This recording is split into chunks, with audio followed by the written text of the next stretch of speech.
नमस्कार साथियों, एक बार फिर अपने YouTube channel live with Laxmikant पर प्रख्यात किस्सा गो दिनेश चौधरी की किताब शहरनामा का एक अध्याय आपके साथ साझा करने के लिए आया हूँ। शीर्षक है आनंद का जादू, जादू का आनंद। नर्मदा के जिलहरी घाट में उस दिन जबलपुर के जाने माने लोग इकट्ठे हो गए थे। प्रेस वाले भी चौकन्ने थे। सबको मालूम था कि शहर में कोई बड़ी घटना होने वाली है, सिवाय उस नवयुवक के परिवार के जिसने सुबह जल्दी उठकर घर आने वाले अखबार छुपा दिए थे। घर वालों को खबर हो जाती तो नवयुवक का घर से निकलना ही मुश्किल था। नवयुवक के हाथ पैर बांधकर उसे बोरी में बंद कर दिया गया। बोरी को एक संदूक में डाला गया और उसे नर्मदा के जल में फेंक दिया गया। लोग अवाक, उनकी सांसें थम सी गईं। यह बेचैनी हालांकि बहुत देर तक नहीं रही। फकत 40 सेकंड बाद ही नवयुवक पानी की सतह पर मुस्कुराता हुआ हाथ लहरा रहा था। यह अंडर वाटर स्केप का नया विश्व कीर्तिमान था। पहले यह हुडनी के नाम था, वही हुडनी जिसकी एक फिल्म द लास्ट परफॉर्मेंस ने इस नवयुवक को बहुत गहरे तक प्रभावित किया था। कहना मुश्किल है कि आनंद जादू के कलाकार हैं या कला के जादूगर हैं। यह मुश्किल इसलिए है कि जादू को अभी तक कला का रुतबा हासिल नहीं हो पाया है। जैसे आलोचक बहुत दिनों तक परसाई जी को कॉलमनिस्ट बताकर उनके व्यंग्य को साहित्य के हलके में प्रवेश देने से बचते रहे, वैसे ही आनंद की जादू की कला को प्रदर्शनकारी कला के रूप में मान्यता प्रदान करने में बड़ी किफ़ायत से बरती गई है।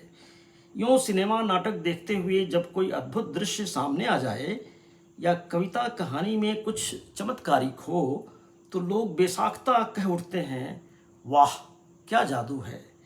यानी कला अपने सर्वोत्तम रूप में सामने आए तो वह जादू हो जाती है, लेकिन उसी जादू को कला के अंदर खाने में दाखिला नहीं मिल सकता। ऐसा नहीं होता कि मुल्क में कम से कम एक आध संस्था या अकादमी तो ऐसी होती ही जहां जादू की विधिवत तालीम दी जाती। जालिम जमाने की निगाह में जादू महज एक कर्तव्य है, कौशल है, तमाशा है, चमत्कार है या फ़कत मजमेबाजी है। मजमेबाजी आनंद को बचपन से ही लुभाती रही। जबलपुर के गढ़ा में जन्मे पर माँ छत्तीसगढ़ के रायपुर से थीं। उन दिनों छत्तीसगढ़ में जादू टोना या टोना टोटका की बातें खूब चला करती। ये बातें आनंद के बाल सुलभ मस्तिष्क के लिए सहज जिज्ञासा का केंद्र थीं। पढ़ाई में मन लगता नहीं था। सिर्फ एक बार पहली में पहला नंबर आया, बाकी दर्जों में किसी तरह बस निकलते रहे। स्कूल के सामने होने वाली मजमेबाजी में अलबत्ता खूब आनंद आता रहा। मजमेबाज हवा में हाथ लहराकर लड्डू ले आते थे और सामने बैठे आनंद को लड्डू खाने मिल जाते। लड्डू इसलिए खिलाए जाते ताकि मजमेबाज पुख्ता रूप से यह साबित कर सकें कि लड्डू असली हैं। वे कभी कभी एडवर्ड किंग वाले चांदी के सिक्के भी हवा से हासिल कर लेते, जो किसी को दिए नहीं जाते। इन मजमेबाजों के साथ दिक्कत यह थी कि वे एक जगह टिककर अपने मजमे नहीं जमाते थे। जगह बदलती रहती, कभी यहाँ तो कभी वहाँ। लिहाजा लड्डू हासिल करने के लिए परिश्रम करना पड़ता था, खूब दूर जाना पड़ता था। आनंद ने सोचा कि यह जादू बड़े काम की चीज़ है, पर इसके लिए भागने की क्या ज़रूरत। अगर खुद ही जादू सीख गए तो जब चाहे तब लड्डू हासिल कर सकते हैं। हवा में हाथ लहराया और चांदी के सिक्के निकाल लाए, और क्या चाहिए। जादू सीखने के लिए बालक ने मजमेबाजों के पीछे चक्कर काटे, पर कुल मिलाकर निराशा ही हाथ लगी। फिर उन दिनों कुछ स्वामी जी किस्म के प्राणियों का बड़ा बोलबाला होता था। स्वामी जी मोहल्ला स्तर पर भी पाए जाते थे और लड्डू वगैरह हासिल करने के कारनामे कर लिया करते थे। घर वालों के विरोध के बावजूद एक दिन आनंद एक स्वामी जी को पकड़ लाए और उनकी खूब सेवा की। जो गुर उन्होंने बताए वे किसी काम के न थे। आनंद ने दोष खुद को दिया कि सेवा निष्ठा में कोई कमी रह गई हो गई। धीरे धीरे उन्हें यह समझ में आने लगा कि जो कुछ भी हासिल करना है वह खुद ही करना होगा। कहा जाता है कि इंसान अगर अपने काम से मोहब्बत करने लगे तो काम की राह आसान हो जाती है। उन दिनों फुटपाथ पर सस्ते कागज़ों वाली जादू की कुछ किताबें मिल जाया करती थीं, जिनके नाम माचिस का जादू, ताश का जादू, काला जादू, इंद्रजाल वगैरह हुआ करते थे। आनंद इन किताबों को पढ़कर कुछ प्रयोग करने लगे। फिर एक दिन महज 7 साल की उम्र में जादू के लड्डू खाने वाले इस बालक ने अपने स्कूल में ट्यूबलाइट को चबाकर खाने और खूब गाढ़े नाइट्रिक एसिड को पी जाने का सफल कारनामा कर दिखाया। स्कूल में खूब वाहवाही हुई, घर में धुलाई हुई, अच्छी धुलाई, लेकिन सिर्फ इतना ही काफ़ी नहीं था। माँ को लगा कि लड़के पर किसी बुरी आत्मा का साया है। उसके हाथ पांव बांधकर तसले में आग जलाई गई और लाल मिर्च की धुनी दी गई, लेकिन भूत सवार होता तब न उतरता। यहाँ तो लड़के के सिर पर जादू का जुनून सवार था। इस जुनून को लेकर आगे परिवार में कई सालों तक संघर्ष बना रहा। माँ ने उस जमाने में बिलासपुर के कॉन्वेंट स्कूल से अंग्रेजी माध्यम में तालीम हासिल की थी। परिवार के सारे लोग पोस्ट ग्रेजुएट थे। पढ़ाई को महत्व दिया जाता था, पर आनंद का पढ़ने में मन नहीं लगता। वे जादू के दीवाने थे। घर में संतान की चिंता को लेकर जो सहज स्वाभाविक बंधन होते हैं, वे उन्हें आकाश में उन्मुक्त उड़ान भरने से रोक रहे थे। आनंद ने घर वालों को ब्लैकमेल किया। मैट्रिक के बाद ऐलान कर दिया कि बस अब नहीं पढ़ना है। घर वाले सब अवाक, मान मनोवल हुई। लड़के ने कहा कि पढ़ाना ही है तो जबलपुर में नहीं। घर वालों ने सोचा कि चलो कहीं तो पढ़े। इंदौर के पास महू में व्यवस्था कर दी। परिवार के लोग खुश थे कि लड़का पढ़ रहा है। लड़का प्रसन्न था कि अब उसके प्रयोगों को लेकर कोई रोक टोक नहीं होने वाली है। आगे उसे एक लंबी यात्रा पर निकलना था, लेकिन इस सफ़र की तफसील पर जाने से पहले जरा पीछे की ओर मुड़ना होगा। जिंदगी के इस मानीखेज मुकाम में आचार्य रजनीश खड़े हुए हैं। जैसे सियासी समझ रखने वाले बाज लोग बार बार पार्टियां बदलते रहते हैं, आनंद स्कूल बदलते रहे। कभी उन्हें स्कूल पसंद नहीं आता, कभी स्कूल वाले उन्हें पसंद नहीं करते। सौदा बराबरी का था। घर वाले मानने लगे थे कि लड़का हाथ से निकल गया है। मैट्रिक ठीक ठाक कर ले, इसलिए एपीएन स्कूल भेज दिया। फूफा शिवशंकर मिश्रा यहाँ के प्रिंसिपल थे। उनका बड़ा नाम था। मॉडल स्कूल में रहे। घर वालों ने सोचा कि फूफा भये प्रिंसिपल तो डर काहे का, लेकिन आनंद इससे पहले ही सम्मोहन विद्या के फेर में पढ़ चुके थे जब वे डीएन जैन स्कूल में पढ़ते थे। यहाँ रजनीश एक बार कथा वाचन करने आए थे। उम्र के इस खास मोड़ में लड़कों में नकारात्मक चीज़ों के प्रति आकर्षण कुछ ज़्यादा ही होता है। वह सब कुछ भला लगता है जिसके लिए रोका जाता है। रजनीश लोगों को अपनी ओर आकर्षित करने की कला में माहिर थे। अपने कथा वाचन में रजनीश ने बताया कि शरीर को एक तयशुदा मात्रा में निकोटीन की ज़रूरत होती है। सिगरेट पीने से निकोटीन मिलती है। यूँ कभी कभार सिगरेट पी लेने में कोई बुराई नहीं होती। इस कथा से और लड़कों के साथ आनंद भी बहुत प्रभावित हुए। इसी स्कूल में एक शंकर नाम का चपरासी हुआ करता था। वह भी सम्मोहन विद्या के फेर में था।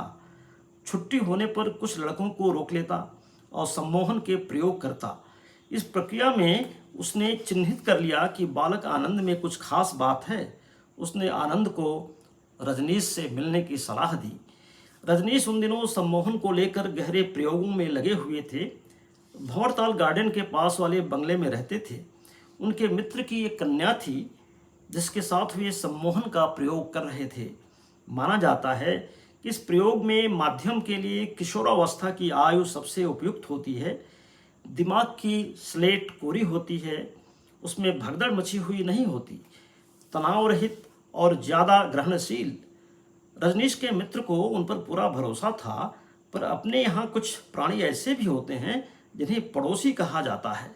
शास्त्रों में इस बात का उल्लेख है कि विप्र, सारथी, वैद्य और रसोइये के साथ पड़ोसी से भी कभी बैर मोल नहीं लेना चाहिए। पड़ोसी आपके घर के बारे में आपसे ज़्यादा खबर रखता है। तो किसी पड़ोसी को आचार्य का प्रयोग खटकने लगा। पड़ोसी ने मामले को एक विवाद में तब्दील कर दिया। आचार्य अपनी धुन में लगे रहते थे। उन्हें चिंता सिर्फ अपने लक्ष्य को साधने की होती थी। उन्होंने विवाद को तवज्जो नहीं दी, अपने काम में लगे रहे। शिकायतकर्ताओं को लगा कि उनकी उपेक्षा हो रही है। उनका विवाद आक्रोश में बदल गया। आचार्य के साथ कुछ अप्रिय प्रसंग हुए। आचार्य दुखी हुए। वे अपनी राह पर चल रहे थे, औरों से कोई लेना देना था ही नहीं। फिर उन्हें लगा कि शायद विवाद इसलिए है कि वे अपने प्रयोग एक कन्या के साथ कर रहे हैं। यदि किसी बालक को माध्यम बना लिया जाए तो कोई झंझट ही ना रहे। उन्होंने एक लड़के पर सम्मोहन का प्रयोग जारी रखा। पड़ोसियों को लगा कि भाई यह तो हद हो गई। आपत्ति अब और तीव्र हो गई। रजनीश को मिलने वाला सहयोग बंद हो गया। जो शुभचिंतक भी थे, खाम खां विवाद में नहीं पड़ना चाहते थे। यही वो समय था जब आनंद रजनीश से मिलने पहुंचते हैं। वक्ती तौर पर दोनों की मंजिलें एक थीं, इसलिए दोनों एक ही कश्ती में सवार हो गए। आनंद गुरु शिष्य परंपरा में विश्वास नहीं करते। जादू का ज्ञान उन्होंने बगैर किसी गुरु के हासिल किया, पर सम्मोहन विद्या में वे रजनीश को अपना गुरु मानते हैं। आगे चलकर मुंबई में उन्होंने गुरु दक्षिणा भी चुकाई। रजनीश मुंबई में आचार्य से भगवान बन चुके थे। इधर आनंद की यात्रा विश्व प्रसिद्ध जादूगर आनंद बनने की थी। 19 साल की उम्र तक पहुँचते ना पहुँचते उन्होंने 3 विश्व कीर्तिमान रच डाले थे। एक तो वही जिलहरी घाट वाला था।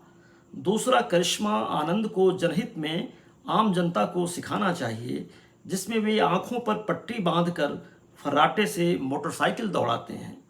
यह हुनर लोगों को मिल जाए तो वे सियासी अंधत्व से मुक्ति पा सकते हैं।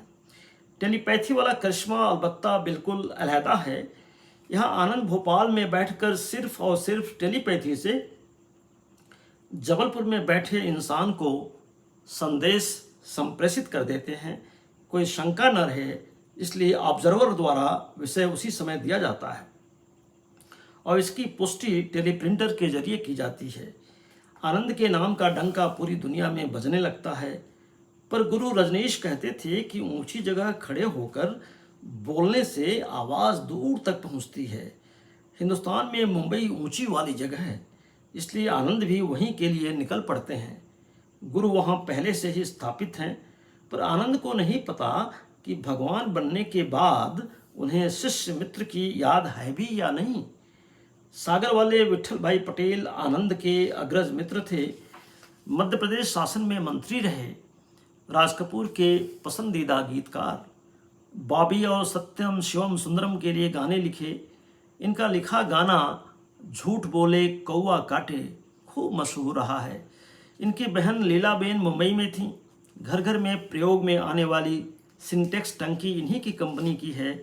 आनंद ने लीलाबेन के घर में अपना डेरा डाला। कुछ व्यवस्थित हुए तो भगवान के ठिकाने पर फ़ोन खड़काया। भगवान उन्हें भूले न थे, तुरंत बुलवाया। लीलाबेन ने आपत्ति की। लोगों के बीच रजनीश की एक छवि कुछ अलग किस्म की थी। आनंद ने आश्वस्त किया कि गुरु व मित्र हैं। रजनीश बड़ी आत्मीयता से मिले। अन्यत्र ठहरने पर आपत्ति जताई। कहा, क्या यह घर नहीं है? निजी सहायक माँ योग लक्ष्मी के साथ फौरन गाड़ी में रवाना होकर सामान लाने को कहा। कमरे 2 ही थे। एक बड़ा सा हॉल था। एक कमरे में रजनीश थे, दूसरा आनंद को मिल गया। यह शिफ्टिंग लीलाबेन को पसंद नहीं आई, पर तब तक आनंद स्वामी आनंद परमहंस हो चुके थे। विट्ठल भाई पटेल का फ़ोन आया। कहा, जबलपुर वाले जादूगर आनंद से बात कराएं। जवाब मिला, यहाँ कोई जादूगर आनंद नहीं रहते। दोबारा फ़ोन लगाया तो फिर वही जवाब मिला। विट्ठल भाई ने कहा, अच्छा उन्हीं स्वामी आनंद परमहंस से बात करा दें। जवाब मिला, शयन कर रहे हैं। विट्ठल भाई ने मोटी सी गाली दी। सच के जबलपुर में थे तो सोते थे, अब यहाँ आकर शयन करने लगे हैं। यहीं जबलपुर के नगर सेठ का आगमन हुआ। बड़े कारोबारी थे। जबलपुर में आनंद इनसे एक दो बार मिलने भी गए थे। आनंद चाहते थे कि वे उनका कोई एकाध शो प्रायोजित कर लें, पर उन्होंने वक्त नहीं दिया था। अब वही सेठ जी स्वामी आनंद परमहंस के दर्शन के लिए प्रतीक्षारत थे। दर्शनार्थियों को प्रतीक्षा कराने की परंपरा थी। अनुपलब्धता निर्मित की जाती थी। इससे आभा मंडल में वृद्धि होती है। लंबी प्रतीक्षा के बाद दर्शन हो तो इंसान धन्य हो जाता है। स्वामी जी के दर्शन के लिए सेठ जी को पर्याप्त इंतजार करना पड़ा। फिर सेठ आए तो चरणों में गिर पड़े। आनंद ने उन्हें देखा नहीं था। नाम पूछा तो मालूम पड़ा कि ये वही हैं जो जबलपुर में मिलने का वक्त भी न दे पाए थे और आज उनके चरणों में पड़े हैं। समय का फेर, यह नाम और चोले की महिमा थी। उन्हीं दिनों विमला बजाज का भी वहाँ आना जाना लगा रहता था। वे सितार बजाती थीं। रहन सहन बिल्कुल सादा था और व्यवहार सहज, सौम्य और मित्रतापूर्ण। आनंद के साथ अच्छी मित्रता हो गई। बहुत बाद में मालूम हुआ कि इतनी सरल सी दिखने वाली महिला बजाज उद्योग की मालकिन है। विमला बजाज ने ही आनंद की मित्रता प्रेमनाथ से कराई। अब तक जबलपुरिया होने के नाते दोनों एक दूसरे को सिर्फ जानते भर थे। फिर एक दिन प्रेमनाथ ने दोनों को प्राण जाए पर वचन न जाए की शूटिंग पर बुलाया। प्रेमनाथ पर एक खास दृश्य फिल्माया जा रहा था। ये यारबाज किस्म के इंसान थे, शरारती भी। उन्हें लगा इस दृश्य को फिल्माते समय उनके खास लोग आसपास होने चाहिए। वे मेकअप में थे। एक गोलाकार बड़ा सा पलंग था। यहाँ वे शराब की बोतल अपने दांतों से पकड़कर उठाते हैं और गटागट पी जाते हैं। नायिका रेखा पास ही खड़ी थीं। आनंद रेखा को पसंद करते थे। उन्होंने यह बात विमला जी से कह दी। विमला जी ने शरारती मुद्रा में यह राज प्रेमनाथ पर खोल दिया। प्रेमनाथ को तो मौका ही चाहिए था। उन्होंने चिल्लाकर रेखा से कहा, Rekha, meet my friend Anand, the world's greatest magician, kiss him.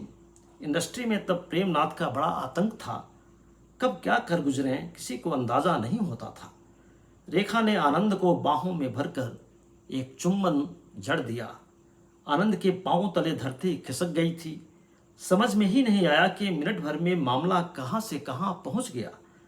उधर भगवान रजनीश का पैडर रोड स्थित आश्रम उत्तर पश्चिमी भारत की आध्यात्मिक हलचल का केंद्र था और सारी दुनिया में फैलने वाला था।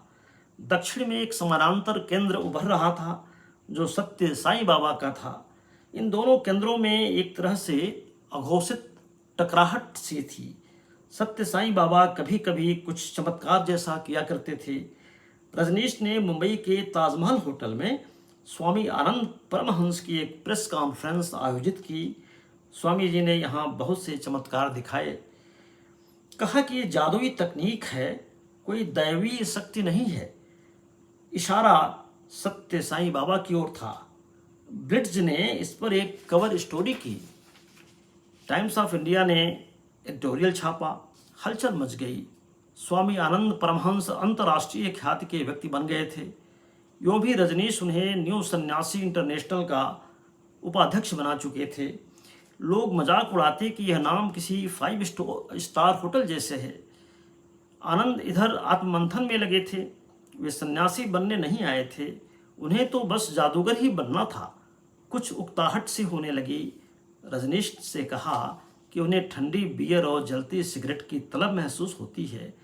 रजनीश ने कहा, किसी ने रोका है क्या? आनंद ने कहा कि रोका तो नहीं है, पर यहाँ के माहौल में साहस नहीं होता। रजनीश ने कहा, पर तुम्हारा कमरा तो अलग है। यह एक तरह से आनंद के प्रस्ताव का अनुमोदन था। हरी झंडी थी। रजनीश उन्हें छोड़ना नहीं चाहते थे। उधर जबलपुर से आनंद को खबर मिली कि माँ को दोहरा अटैक आया है। एक तो लड़का पहले ही जादूगर बन गया था और अब सन्यासी। करेला और नीम चढ़ा। आनंद ने सोचा कि उनकी नालायकी है।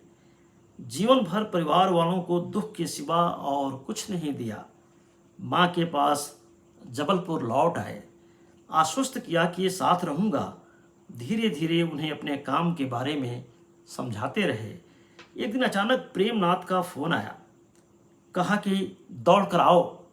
उनका बंगला पास में ही था, एम्पायर के पास वाला। गए तो कई स्पूल रिकॉर्डर चला रहे थे और लोग तरह तरह की गालियां बक रहे थे। प्रेमनाथ ने कहा, तुम तो दुनिया जहान घूमे हो, तुम्हें तरह तरह की गालियां आती होंगी, पियो और शुरू हो जाओ।